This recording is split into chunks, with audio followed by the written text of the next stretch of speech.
Hi everyone, I am Kristin Morrison. I am the founder of Six Figure Pet Business Academy and the creator of the Prosperous Pet Business Online Conference. And I am here with Gene Sower. He is an internet marketing consultant and a website developer. And we're going to talk about how to grow your pet business with content marketing. And welcome, Gene. Thanks for being here today. Hi, thank you so much for having me. It's great to have you. And you know, a lot of pet business owners, I'm sure, are going, what the heck is content marketing? They probably have no idea. So for those of you that don't know, Gene's going to explain that. So what is it, Gene? Well, content marketing is really the new marketing. If you're in business, if you're a pet shop owner or a pet service provider, you really do need to be a content creator. And what that really means is helping your prospects make a buying decision. And the thinking is, if you help them make a buying decision, chances are they will buy it from you. Great. Okay. So, but what exactly is it? Okay. Really, it can be lots of different things, but it's really creating content online. It could be blog posts, it could be videos, it could be Instagram posts, it could be posts on Pinterest. But what it really needs to do is to educate your prospect and inform them about, you know, the products and services that you offer. Because when people are online and they're searching on Google for an answer, theoretically, you want your content to be some of the content that comes back in those results, right? Because if somebody's searching for, you know, how to set up a saltwater aquarium, let's say, and you sell saltwater aquariums, and your site does not come up in a Google search result for that phrase, you basically don't exist to that person. Now, they are actively seeking information at that moment. So, you know, it's the strike while the iron is hot theory. You want to make sure that you present your business so that you can at least be considered. You may have heard that old lottery commercial, you have to be in it to win it. Well, this is sort of that theory, that you need to at least come up in a search result. And the way you do that is by creating content, writing blog articles, it could be videos around the products and services that you offer. Great. Yeah, and you know, a lot of pet business owners aren't aware, or some are, a lot aren't, about the importance now of having your site be mobile friendly. Because even if you used to come up really high on Google, if your site isn't mobile friendly, it gets demoted, right, Gene? Well, yes, that was something that just happened April 21st of this year, where basically now, just to clarify that, if somebody does a search on their mobile device, which they're increasingly doing, and your site is not mobile ready, your site will not come up in the search results if it's initiated on a mobile device. If it's done on a desktop, then your site would still come up. But the trend, you know, the tipping point happened recently where, you know, whatever, more than 50% of people are now using their smartphones to access the internet. So again, it's just another thing you need to be aware of to make sure that, you know, your site is mobile ready, so that you can, again, so you can be in it to win it. Because if they're looking for information on their phone, which they increasingly are, and your site is not mobile ready, you don't exist to that person. I really appreciate you clarifying that about it being when they're looking on their mobile device versus the desktop. That's great. And what are some of the other new rules about PR and marketing that pet business owners should be aware of? Well, a lot of the new rules really involve people don't want to be sold to. There's an old adage in the sales business, and let me just preface this by saying that all pet owners, pet professionals, whether you're a store owner, you're a pet sitter, you're a dog walker, whatever, you may be all of those things, but like it or not, you're also in the sales business. You are selling your products and services. So the old adage used to be, always, you may have heard this, ABC, which stands for always be closing. Well, always be closing is not really a good way to do it anymore. It's the hard sell. It's the used car salesman. Nobody wants to be sold to. So basically, the new marketing and PR is really ABE, which is always be educating.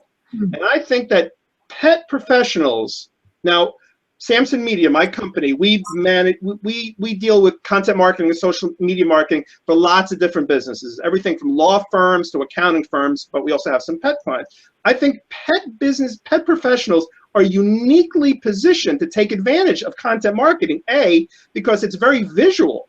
They have pictures of birds and fish and dogs and cats, and people just love that stuff. As opposed to an accounting firm, they can't really leverage Pinterest or Instagram. I mean, yeah, but nobody's really going to care. But you can put pictures of animals on what's increasingly a visual medium, which is social media, and they're so uniquely positioned. And again, if you can educate your prospects. So, for instance, I had a client a few years ago. He sold cockatoos, right? And what we did was he created an ebook on how to take care of your cockatoo. Now, if you know anything about these birds, they're like very expensive. They're hundreds of and sometimes thousands of dollars. So this is an investment that you want to protect, and you want to make sure that this bird lives a very long and healthy life. If you're going to, invest in this animal and keep it happy. So he wrote content on how to alleviate boredom, the types of food you want to feed it, things like that. So again, educating your prospects. So if you're online and you're considering getting a cockatoo, and you Google, what's the best food to feed my cockatoo bird, and you sell that kind of food, and then you find the content and it's really good, it's like, why would you not then want to transact with that person if given the opportunity, all things being equal? So, also, let me just say this. I don't know if you knew this. We'd spoken, a few years back, but, I used to own a online pet supply company called Lucy the Wonder Dog. Did you know that? Did we talk about that? I did some investigating on Eugene, and I did see that. I was on it yesterday, as a matter of fact, checking it out. Yeah, well, it was bought by I sold it to somebody who then sold it to my supplier who had been coveting that business, but he didn't want to pay my price. So when this person made a go, she couldn't really make a go of it. He bought it like at a discount price. So LucyTheWonderDog.com is still in existence. I have no longer anything to do with it. But how I grew that business, and this is going back to the early 2000s, late 1990s, okay, before there really was social media. But this is a very interesting lesson because it really dovetails into what social media has become.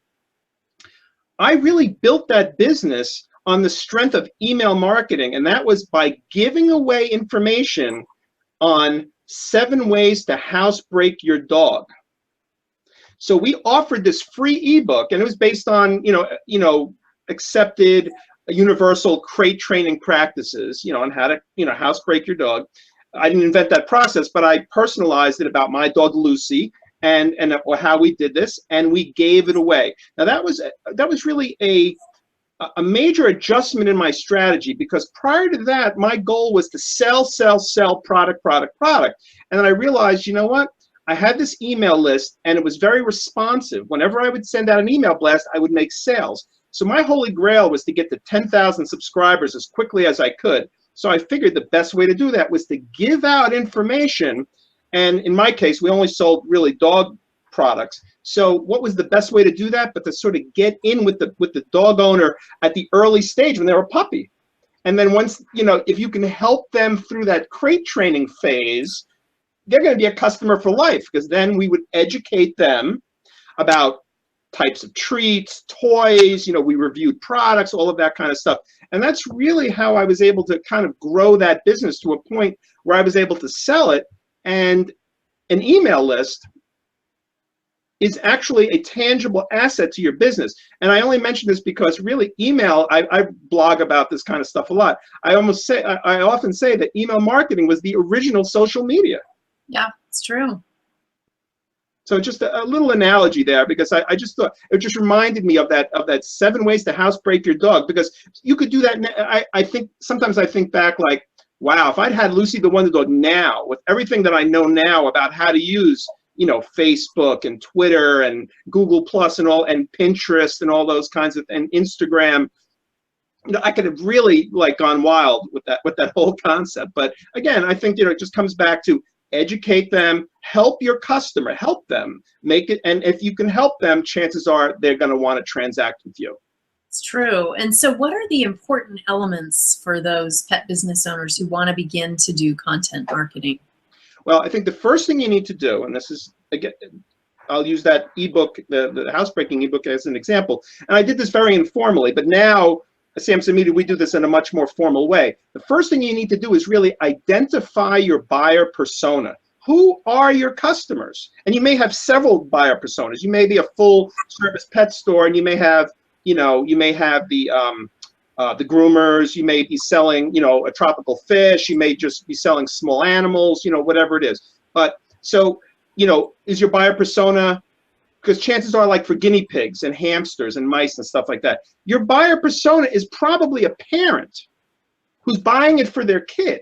Mm-hmm. So again, it's that kind of thing. Like going back to my ebook, I was identifying puppy owners. This didn't apply to somebody who adopted a shelter dog that was already an adult dog. That wasn't who I was aimed at. So you need to identify your buyer persona. When we bring a client on now, when the onboarding process is, we have them fill out a 3-page questionnaire, and we have them, basically itemize who their buyer persona is. Is it a male? Is it a female? What the age is? What do they do for a living? What kind of car do they drive? What kind of TV shows do they watch? What kind of magazines do they read? What kind of websites do they go to?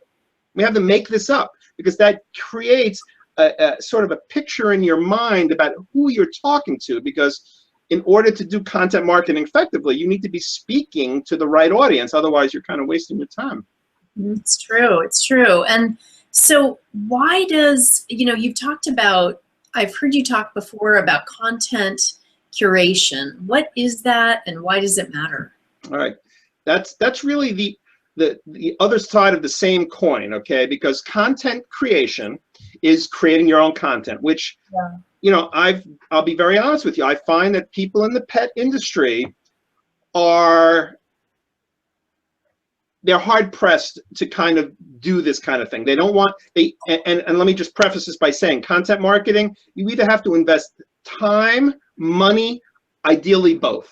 And I find a lot of, small, pet owners, whatever, sometimes they're overwhelmed, and they don't seem to have the wherewithal to do that. So, you have to commit kind of to creating at least, I would say, 1 piece of original content a week, okay, in a perfect world. And that doesn't need to be, you don't have to write War and Peace, but you can write, 3 or 4 100-word, tutorial on maybe how to hook up a fish pump or something like that. Now, the content curation, that's where you use other people's content. And part of the curation process is we make sure that everybody is set up on all the social media that's relevant to them. Now, again, in that onboarding process, in addition to your buyer personas, you need to identify what social media outlets do you want to be on. Just like I don't recommend Facebook for my law firm clients, I don't really recommend LinkedIn for pet professionals, for instance. I mean, it could, but so anyway.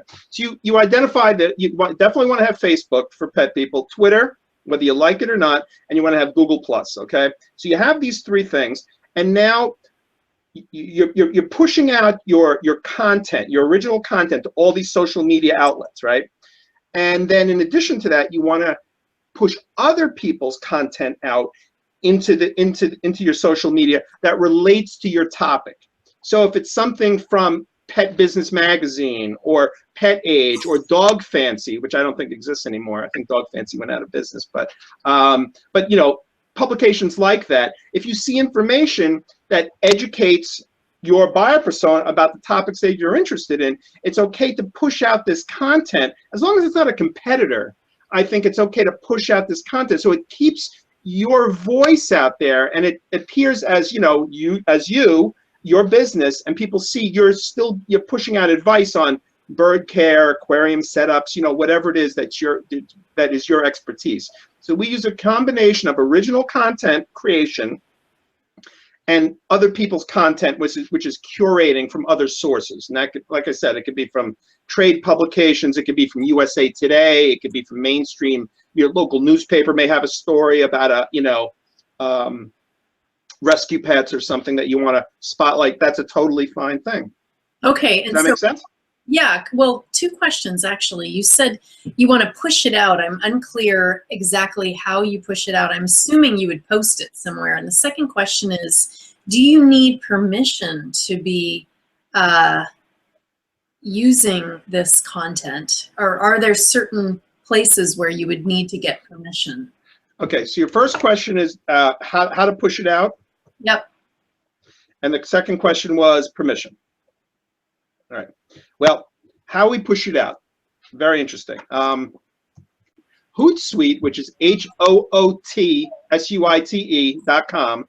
It's a free. They have a free version, and then they have a premium version that's like $10 a month that will get you everywhere you need to go. But let's just say we use the free version. What Hootsuite is a dashboard that connects with all of your social media, so that when I tell people, they need to tweet 3 times a day and post to Facebook twice a day, they're like, oh my God, like I'm running a business here. I'm not going to be sitting there on a computer like posting all day to social media, right? Well, you don't have to, because with Hootsuite, you can load this stuff up on a Friday, let's say, for the whole next week or month. And what it does is you can pre-schedule content to go out on an ongoing basis. And another good reason to use Hootsuite is you also get pretty robust statistics on who's consuming your content, what's being clicked on, what's being read, what's being opened. So Hootsuite is a good way to sort of manage all your social media and the content curation. Because again, when you take the link from USA Today and put it into Hootsuite, that USA Today link can come up at 3 o'clock on the next Thursday if you want. So that's one way to do that. Now, in terms of permission, you don't need permission to curate content, because that's the internet. And I've talked in workshops, and I've had I remember this one woman raised her hand. She's like, well, what if I put content out there and I don't want anybody to share it? Well, my advice to you is don't put it out there. You don't ever want to post something on the internet that you don't want people to see. And that goes for, weird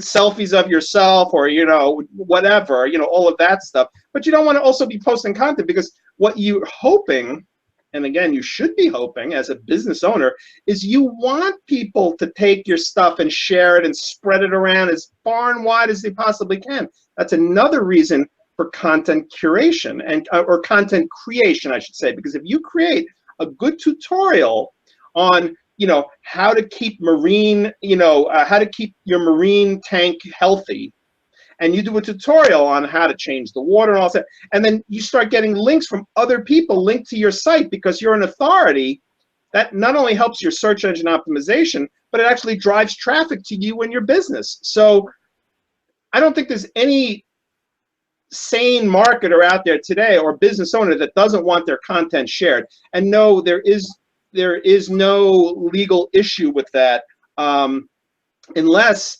and again, I've never seen this, unless you had something on your site that said, do not copy this, but I've never seen that, because everybody wants everybody to share your content, because that's really what it's all about. That's what viral means, is when your content can go viral.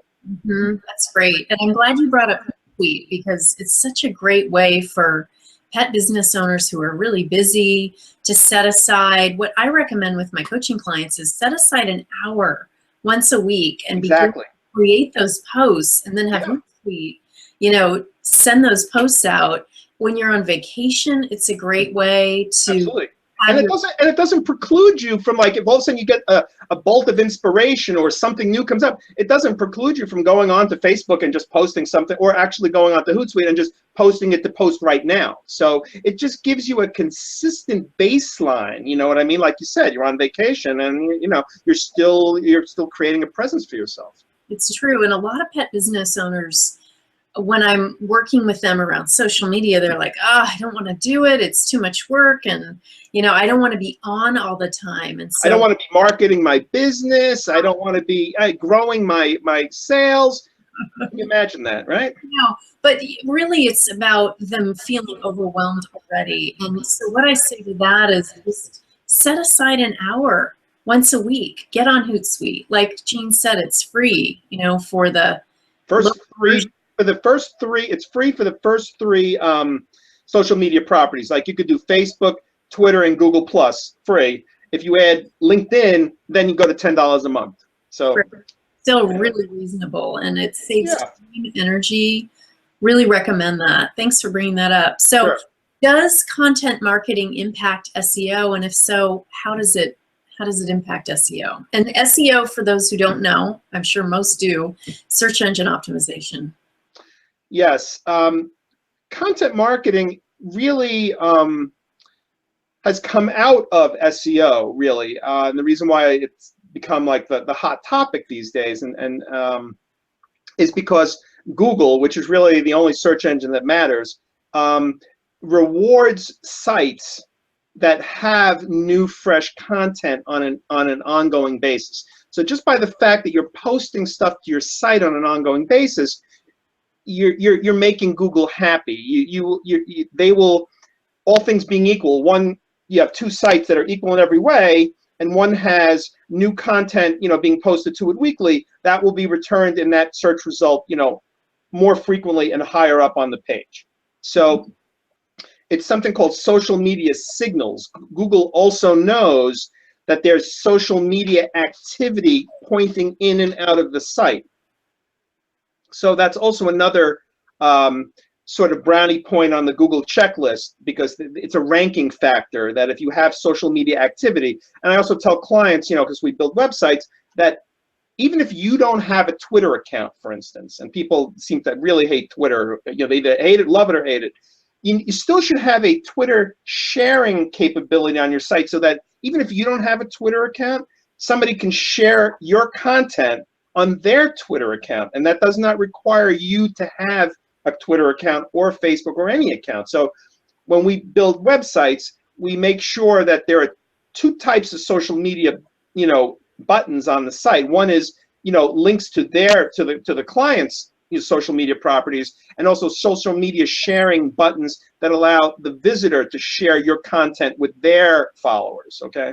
Yeah, yeah, and I also want to say to viewers that on Twitter, you can actually connect it to Facebook so that all of your Facebook posts go to Twitter, so you don't have to be posting on both sites. Same thing with LinkedIn. Also, you can, Twitter it integrates with yeah. Twitter's great. It actually integrates with a lot of other social media platforms. But yeah, it really does. Yeah, and I also want to mention about Google loves clickable links or engagement, actually, especially on the home page. So I really recommend that pet business owners get a video if they can. yes. Put it on their home page, because the more engagement that's happening, the more clicking that's happening, it's going to raise your SEO, and it's just really powerful. And if you're looking for really inexpensive videos, you can go to Fiverr, Fiverr, and they will make a video for you for $5.